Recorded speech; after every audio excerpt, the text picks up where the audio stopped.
में पूज्य माता पिता, प्यारे भाई और बहनों और प्यारे बच्चों, आप सभी को मेरी ओर से जय यीशु। मैं जॉन मिंच यीशु बुला रहा है इस चैनल में आप सभी का स्वागत करता हूं। विश्वास के पहले भाग में हम लोगों ने मनन चिंतन किया, जाना कि विश्वास क्या है, विश्वास किस में करना है और विश्वास क्यों करना है। इस पर हम लोगों ने मनन चिंतन किया है।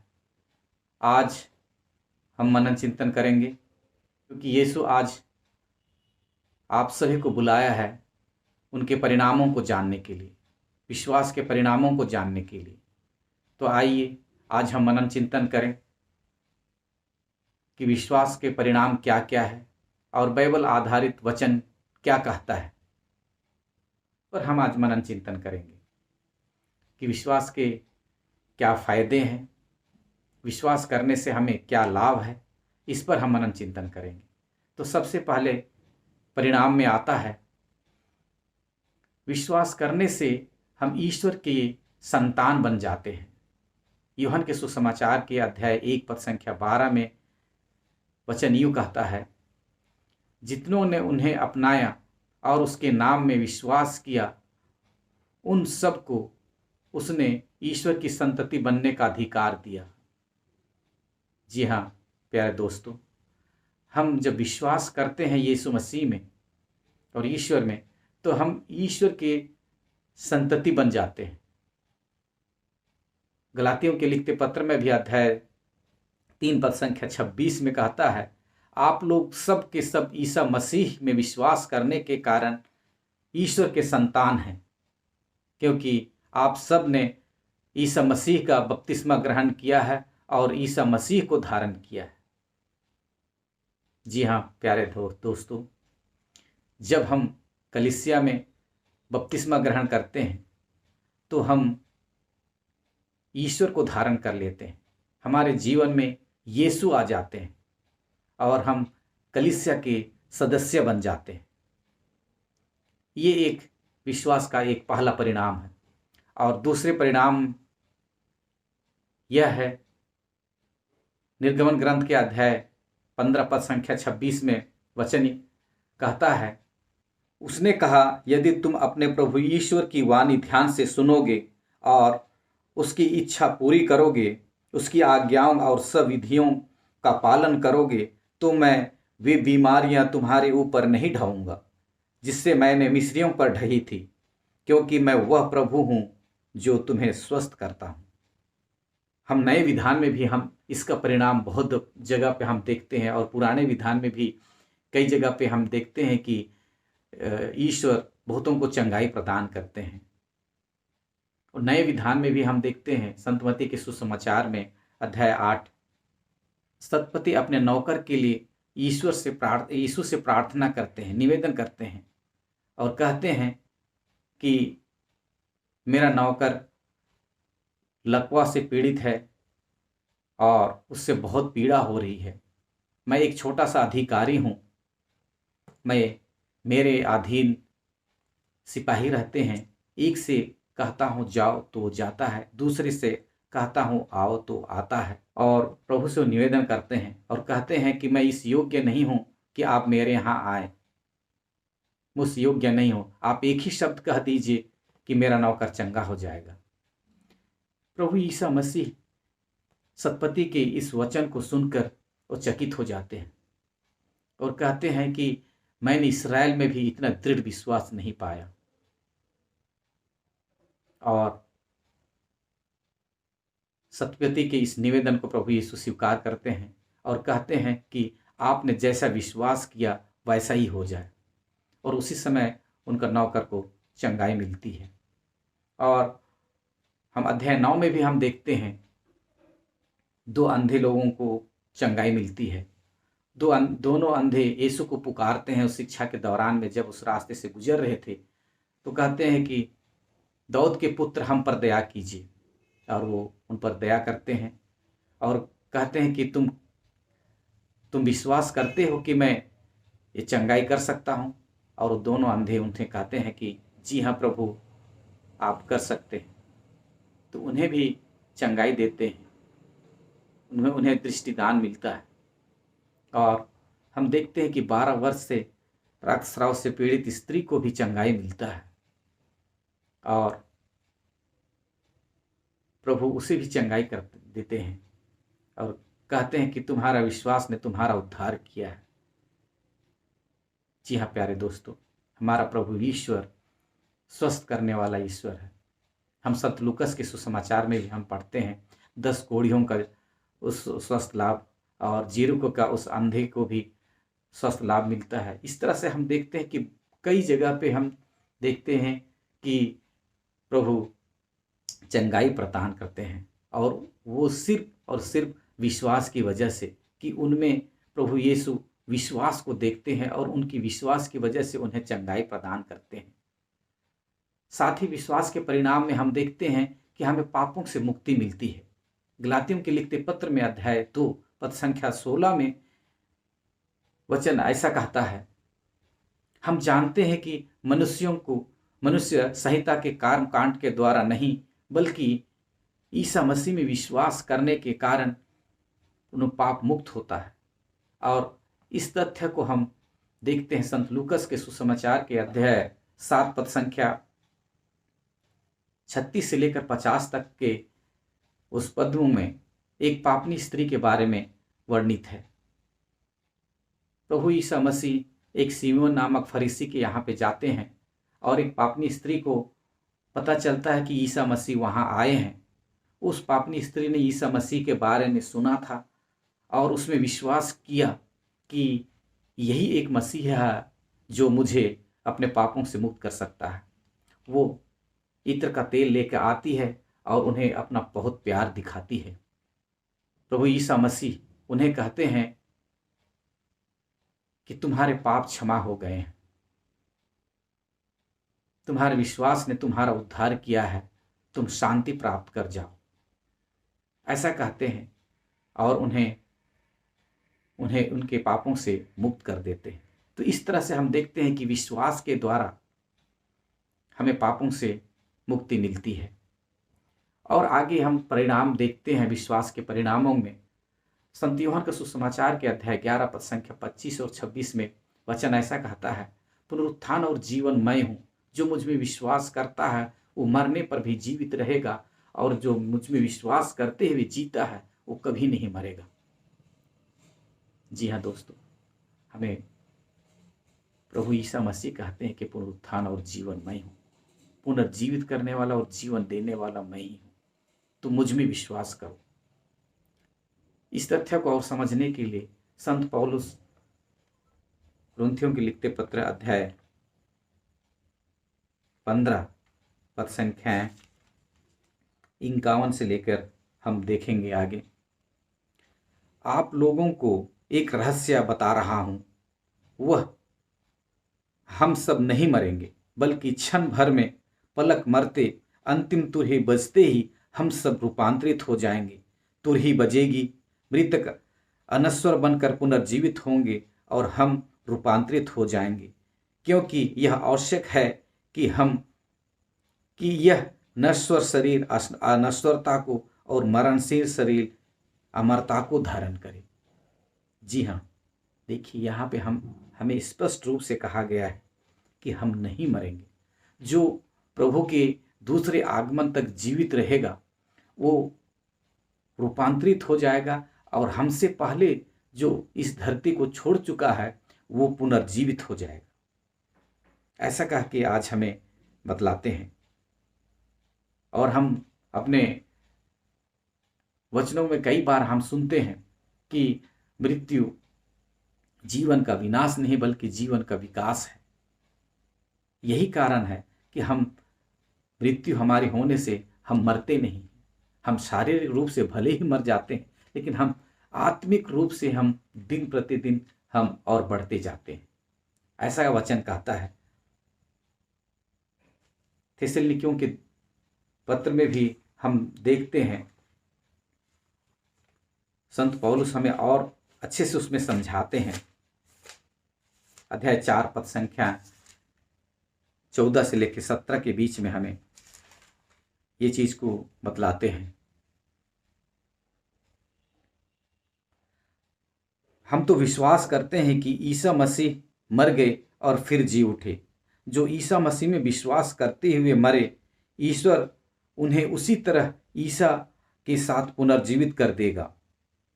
हमें मसीह से जो शिक्षा मिली है उसके आधार पर हम आपसे यह कहते हैं, हम जो प्रभु के आने तक जीवित रहेंगे, मृतकों से पहले महिमा में प्रवेश नहीं करेंगे, क्योंकि जब आदेश दिया जाएगा और महादूत की वाणी तथा ईश्वर की तुरही सुनाई पड़ेगी, तो प्रभु स्वयं स्वर्ग से उतरेंगे। जो मसीह में विश्वास करते हुए मरे, वे पहले जी उठेंगे। इसके बाद हम जो उस समय तक जीवित रहेंगे, उसके साथ बादलों में आरोहित कर लिए जाएंगे और आकाश में प्रभु से मिलेंगे।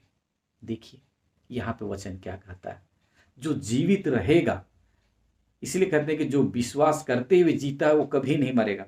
तो यहाँ पे जो जीवित रहेगा उस समय तक, वो प्रभु के साथ में प्रभु आकाश में आरोहित कर लिए जाएंगे और प्रभु से मिलेंगे।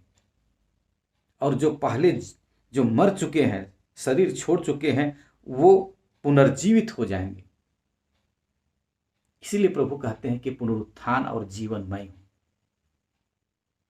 और जो मुझ में विश्वास करता है वो कभी नहीं मरेगा, और जो मर गया है और जो मुझ में विश्वास करते हुए जीता है वो कभी नहीं मरेगा। जी हाँ मेरे प्यारे दोस्तों, विश्वास का ये परिणाम है। जब हम यीशु और ईसा मसीह में विश्वास करते हैं तो हम कभी नहीं मरेंगे। विश्वास के परिणाम में और आगे हम देखते हैं कि हमारी विश्वास के द्वारा हमारी प्रार्थना सुनी जाती है। संत मार्कुस के सुसमाचार के अध्याय 11 पद संख्या 24 में कहता है कि तुम जो कुछ प्रार्थना में मांगते हो, विश्वास करो कि तुम्हें मिल गया है और वह तुम्हें दिया जाएगा। इसी चीज को संत मत्ती के सुसमाचार के अध्याय 21 पद संख्या 22 में वचन यूं कहता है, जो कुछ तुम विश्वास के साथ प्रार्थना में मांगोगे वह तुम्हें मिल जाएगा। जो कुछ तुम विश्वास के साथ प्रार्थना में मांगोगे वह तुम्हें मिल जाएगा। इसलिए हमें जब प्रार्थना करते हैं या तो निवेदन करते हैं या तो मांगते हैं, तो हमें विश्वास करना चाहिए कि जो कुछ हम मांग रहे हैं वो मिल जाएगा। संत मत्ती के ही सुसमाचार के अध्याय 7 के पद संख्या 7 से 8 तक कहा गया है कि मांगो और तुम्हें दिया जाएगा, ढूंढो और तुम्हें मिल जाएगा, खटखटाओ और तुम्हारे लिए खोला जाएगा। क्योंकि जो मांगता है उसे दिया जाता है, जो खटखटाता है उससे खोला जाता है, और जो ढूंढता है उससे मिल जाता है। ऐसे करके वचन कहता है। इसलिए हम प्रभु के इस वचनों पर विश्वास करें और यीशु में विश्वास करें कि देने वाला वही है। आगे भी ऐसा कई वचन हैं जो कि हमें ये बतलाता है कि विश्वास के द्वारा हमारी प्रार्थना पूरी होती है। संत यूहन्ना के पहले पत्र के अध्याय 5 के पद संख्या 14 और 15 में भी ये चीज लिखा हुआ है। हमें ईश्वर पर यह भरोसा है कि यदि हम उसकी इच्छानुसार उससे कुछ भी मांगते हैं तो वह हमारी सुनता है। यदि हम जानते हैं कि हम जो कुछ भी मांगे वह हमारी सुनता है, तो यह भी हम जानते हैं कि हमने जो कुछ मांगा है वह हमें मिल गया है। जी हाँ प्यारे दोस्तों, विश्वास के द्वारा हमें हमारी प्रार्थना सुनी जाती है। हमें बस इतना विश्वास करना है कि जो भी हम मांग रहे हैं उस पर हमें विश्वास करना है कि प्रभु यीशु हमें देगा। उसी चीज को याकूब बहुत अच्छे तरीके से कहते हैं हमें। याकूब के पत्र में अध्याय 1 पद संख्या 5 और 6 में ऐसा लिखता है, यदि आप लोगों में किसी में प्राज्ञा का अभाव है तो वह ईश्वर से प्रार्थना करे और उसे प्राज्ञा मिलेगी, क्योंकि ईश्वर खुले हाथ और खुशी से सबको देता है, किंतु उसे विश्वास के साथ और संदेह किए बिना प्रार्थना करनी चाहिए, क्योंकि जो संदेह करता है वह समुद्र की लहरों के सदृश है जो हवा में इधर उधर उछलती जाती है। देखिए यहाँ पे बहुत अच्छे से हमें समझाते हैं कि हमें मांगते समय कभी संदेह नहीं करना चाहिए, बल्कि उसमें विश्वास करना चाहिए कि जो हम मांग रहे हैं वो हमारे प्रभु देंगे। और विश्वास के द्वारा हमें दुष्ट आत्माओं से भी हमें लड़ने के लिए हमें शक्ति मिलती है। इफिसियों के लिखते पत्र में अध्याय 6 में वचन यूं कहता है, निरे मनुष्यों पर नहीं बल्कि इस संसार काल में संसार के अधिपतियों, अधिकारियों तथा शासकों और आकाश की दुष्ट आत्माओं से संघर्ष करना पड़ता है। इसीलिए आप ईश्वर के अस्त्र शस्त्र धारण करें, जिससे आप दुर्दिन में शत्रु की सामना करने में समर्थ हों। और कहते हैं साथ ही विश्वास की ढाल धारण कर किए रहें, उससे आप दुष्ट के सब अग्निमय बाण बुझा सकेंगे। देखिए विश्वास की ढाल मतलब हमारा विश्वासीय जीवन एक ढाल है जो कि दुष्ट आत्मा के किसी भी प्रकार की जो हरकत है उससे हम विजय प्राप्त कर सकते हैं। तो प्रिय भाई और बहनों, विश्वास के इस परिणाम में देखिए कि हमें इसीलिए हम कहते हैं कि आप प्रभु ईश्वर में और यीशु मसीह में विश्वास कीजिए, ताकि आपका सब कुछ दूर हो जाएगा। आपको कई सारे लाभ होंगे उस विश्वास के जीवन में। संत यूहन्ना के सुसमाचार के अध्याय 7 पद संख्या 37 से हम आगे पढ़ेंगे तो उसमें हमें कहता है, यदि कोई प्यासा हो तो वो मेरे पास आए, जो मुझ में विश्वास करता है वह अपनी प्यास बुझाए। जैसे कि धर्म ग्रंथ में लिखा है, उसके अंतःस्थल से संजीवन जल की नदियां बह निकलेंगी। जी हाँ प्यारे दोस्तों, जो विश्वास करता है वह अपनी प्यास बुझाए। जो यीशु के पास जो आता है उसे कभी प्यास नहीं लगती है, वो उनकी प्यास बुझाई जाएगी। इसीलिए कहते हैं संत यूहन्ना के सुसमाचार के अध्याय 10 के पद संख्या 10 में कहता है, चोर केवल चुराने, मारने और नष्ट करने आता है। मैं इसलिए आया हूं कि वे जीवन प्राप्त करें, बल्कि परिपूर्ण जीवन प्राप्त करें। हमें पूर्ण जीवन देने के लिए प्रभु यीशु हमारे बीच में आए हैं। और आगे भी हमें कहते हैं अध्याय 15 पद संख्या 5 में, मैं दाखलता हूं और तुम डालियां हो। जो मुझ में रहता है और मैं जिसमें रहता हूं वही बहुत फलता है, क्योंकि मुझसे अलग रहकर तुम कुछ भी नहीं कर सकते। जी हाँ प्यारे दोस्तों, हम प्रभु यीशु से अलग रहकर कुछ भी नहीं कर सकते। हमेशा हमें यही सोचना है और चलते रहना कि हमेशा जो भी कार्य करें हम यीशु की सानिध्य में कार्य करें। सुक्ति ग्रंथ के अध्याय 16 पद संख्या 1 और 1, 2, 3 में कहता है कि मनुष्य योजनाएं बनाता है लेकिन सफलता प्रभु के हाथ में है। इसीलिए सब अपनी योजनाओं को प्रभु को समर्पित कर दो, तो तुम्हारे सभी कार्य सफल होंगे। इसीलिए प्रभु कहते हैं कि संजीवन जल की नदियां बह निकलेंगी। जब हम ईसा मसीह में हम विश्वास करते हैं तो हमें वो पवित्र आत्मा के वो वरदान मिलते हैं। पवित्र आत्मा से हम समर्थ हो जाते हैं, उससे हमें शक्ति मिलती है। और पवित्र आत्मा की जितने भी वरदान हैं वो सब हम कर सकते हैं। जब हम विश्वास करेंगे ईसा मसीह में तो हमें पवित्र आत्मा के पूरे वरदान मिलेंगे। विश्वास भी पवित्र आत्मा के ही वरदान है, उसी के द्वारा हमें विश्वास मिलता है।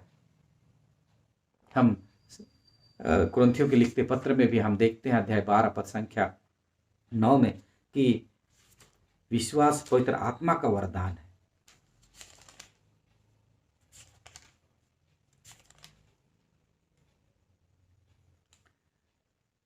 किसी को आत्मा द्वारा प्रज्ञा के शब्द मिलते हैं, किसी को उसी आत्मा द्वारा ज्ञान के शब्द मिलते हैं, और किसी को उसी आत्मा द्वारा विश्वास मिलता है।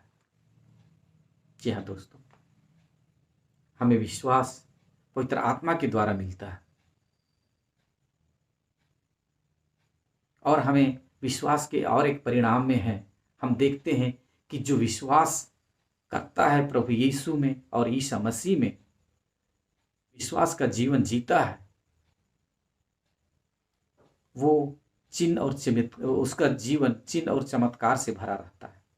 हम प्रेरितों का जीवन देखते हैं कि जब ईसा मसीह के साथ में 3-3.5 साल तक उन्होंने जब यीशु की शिक्षा और सुसमाचार के प्रचार कार्यों में थे, तब हम देखते हैं यीशु मसीह के स्वर्गरोहण होने के बाद में जब उन्हें पवित्र आत्मा का सामर्थ्य मिलता है, तो उसके बाद में हम देखते हैं कि प्रेरित लोग बहुत से चिन्ह और चमत्कार दिखाते हैं। और संत यूहन्ना के सुसमाचार के अध्याय 14 पद संख्या 12 में कहते हैं प्रभु यीशु अपने वचनों में कि जो मुझ में विश्वास करता है वो कार्य करेगा जो मैं करता हूं, उससे भी महान कार्य करेगा। और वास्तव में हम देखते हैं प्रेरितों के प्रेरित चरित्र में कि प्रेरित लोग बहुत बहुत महान कार्य कर रहे थे और चिन्ह और चमत्कार प्रकट कर रहे थे। प्रेरित चरित्र अध्याय 2 पद संख्या 43 में कहता है, सबों पर विस्मय छाया रहता था क्योंकि प्रेरित बहुत से चमत्कार एवं चिन्ह दिखाते थे। और संत मार्कुस के सुसमाचार में हम देखते हैं अध्याय 16 पद संख्या 17 में,